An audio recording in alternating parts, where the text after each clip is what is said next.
Si chiama Innovative, il nuovo marchio della comunicazione regionale a servizio di ricerca e imprese.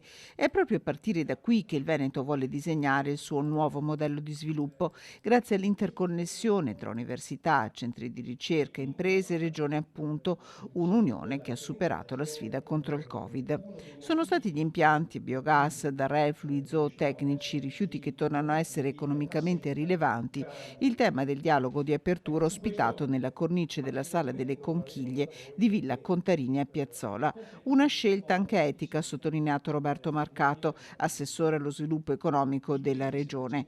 Una comunicazione su due direzioni: da un lato la Regione antenna sul territorio delle richieste delle imprese, dall'altro le imprese stesse che potranno trovare nell'istituzione risposte grazie agli investimenti previsti dal Fondo europeo per lo sviluppo regionale, che mette sul piatto 730 milioni di euro, 180 milioni dei quali dedicati esclusivamente alla ricerca e all'innovazione.